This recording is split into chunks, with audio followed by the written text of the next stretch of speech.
how this war will progress, and why ultimately I believe the United States will lose this war. Today I present to you a very important idea in game theory. And once you understand this idea, then you understand why things will turn out the way they do. Okay, it's called a law of asymmetry. Okay, law of asymmetry. And all this is saying is that the United States and Iran are not peers. They're not equals. The United States is far stronger than Iran. And we should expect the United States to overwhelm and destroy Iran really easily. But the law of asymmetry states that that's usually not the case. It's usually the underdog that has the advantage. And we see this from history all the time. Okay, so when the Persians in about 490 BC invaded mainland Greece against Athens and Sparta, Persia at that time was the first world empire. It had infinite resources, infinite manpower, infinite wealth. And it lost to the Greeks not once but twice. And then the Macedonians under Alexander the Greek, and they were like a tribal army, not a very large army. They were able to go into Persia, and Persia at the time was basically most of Eurasia, and conquered it in about 10 years' time. The Romans started off as a tribal people, which then built the Mediterranean Empire. Then you had the Aztecs, so the Vikings. So this happens a lot in human history. A people in the borderlands, a tribe, a small ethnicity, are able to conquer a great empire. And the law of asymmetry tells us why. Okay? So I'm going to go over very slowly in detail how this law of asymmetry works. All right. So let's look at an empire. And there are three major advantages to an empire. All right, the first is mass. This just means that they have a lot of people. Okay, they almost have an infinite amount of people. The United States has a population of about 350 million people.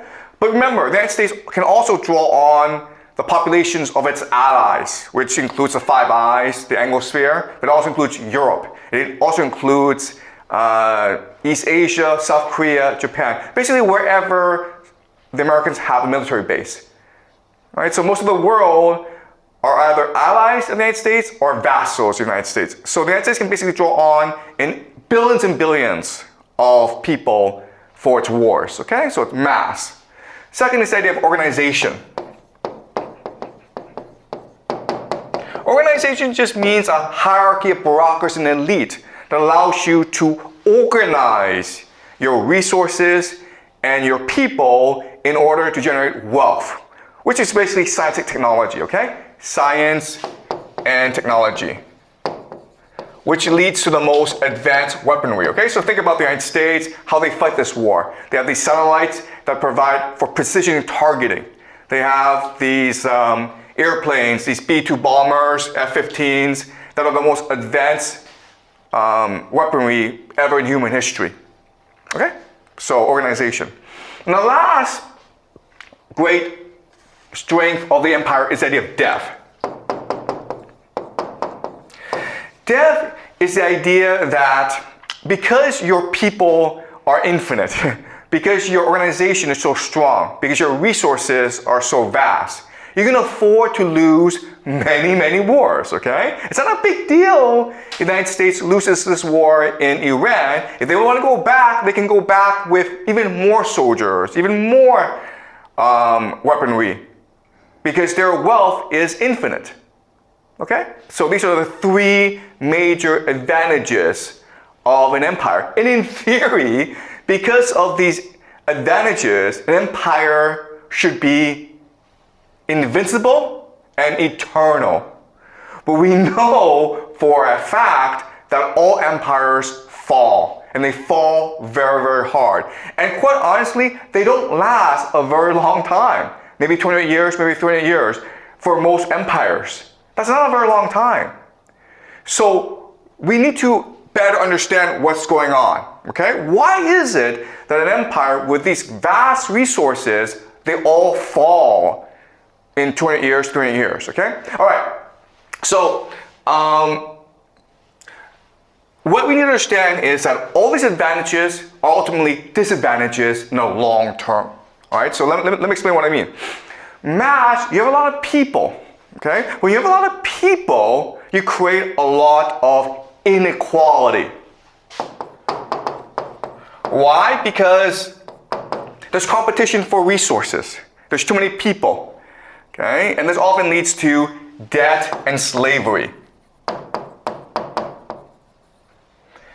And as a result, your people become complacent, lazy, indifferent. They're competing against each other. They really don't like the government, okay? So they're not really that motivated to do anything, to work or to fight wars, but especially to fight wars. So this mass looks like an advantage in the beginning, but over time it becomes a disadvantage, right? Organization means an elite. The problem with this is that over time the elite become parasites. Why? Because the way they make their money is through rent seeking. Rent seeking just means that you have power and you seek to monetize your power by exploiting the mass. All right? So basically landlords are a classic type of rent seeking elite.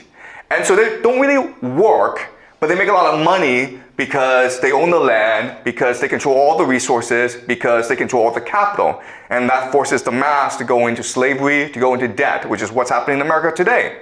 The problem with this is that everyone wants to be part of the elite, and there are too many elite over time. Okay? So even though the elite have many kids, the power is a zero-sum game, it's a hierarchy.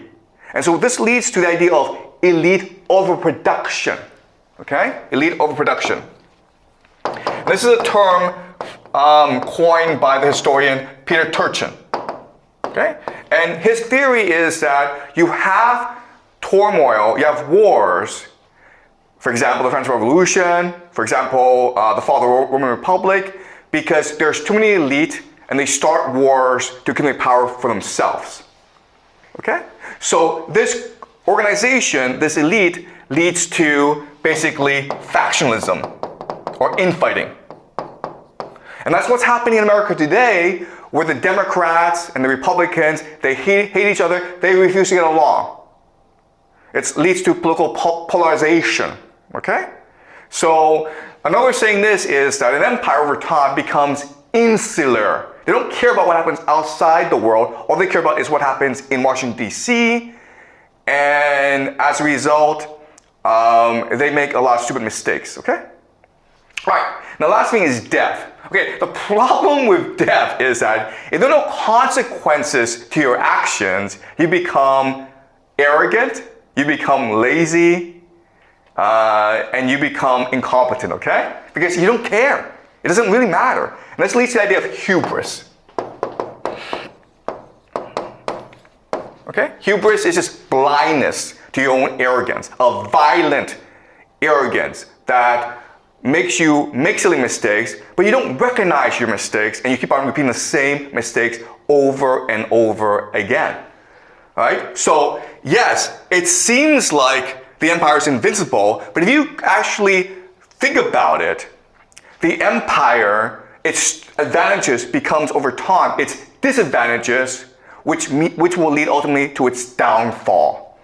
Okay? So the mass leads to inequality, the organization leads to overproduction, which leads to factionalism, and death leads to hubris. That's why an empire must fall over time. But an empire cannot fall by itself. It needs an enemy that forces it to collapse. Okay? And so what happens is that an enemy will emerge that will overwhelm the empire because it is able to take advantage of the weaknesses of the empire. Right? And so What are the weaknesses of this empire? Well, the first major weakness of this empire is that the people aren't really motivated. So if you as people are really motivated, you have a huge advantage, okay? We call this energy. Right? Now, as an empire, you become insular. You refuse to admit your mistakes. You refuse to learn from others. Well, if you are willing to admit your mistakes, if you're willing to learn, if you're willing to promote the best and brightest, if you're willing to be meritocratic, you have a huge advantage, okay? And so this idea of openness. Now, last idea is this. An empire, it's fractured. So if you're able to maintain cohesion, if people are able to remain united, if they're able to have a common purpose, they'll be strong, okay? So if an enemy of the empire emerges with these three qualities, energy, openness, and cohesion, this enemy will defeat the empire. Okay, does that make sense? Okay, so what I want you to focus on as you follow the news in this war between the United States and Iran is ask yourself a question. Will Iran become an energetic, open, and cohesive society? Because if it does, it will become invincible. The empire won't change because of hubris. It's too static, it's too stagnant, it's too bureaucratic. So the empire won't change. The empire will not admit its own mistakes. And quite honestly, Iran, because it's still a country of 92 million people, it still suffers from issues of mass organization and death. And so if it's able to transform itself into an energetic, open, and cohesive society, then it will triumph over America. That is the fundamental question in this war, okay? Don't worry about America, its technology. Don't worry about the economy. Don't worry about these things, okay? Just ask yourself one question. Is Iran transforming as a society? Are people becoming much more motivated? Are people in Iran learning from their mistakes and innovating and becoming resilient on the battlefield? Are the Iranians sticking together as a people? Okay? Because if the answer is yes to all three questions, then Iran will win and America will lose. Okay? Does that make sense? All right. So that's just a theory. So let's now talk specifically about America and Iran. Okay? So America will have three major advantages in this war. Okay? These three advantages are of course, technology, propaganda, and money, wealth.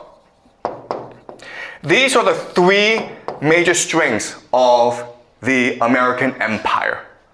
Right? Technology is just what you see every day, right? The satellites that are able to precision target these airplanes that are the greatest war machines in the world.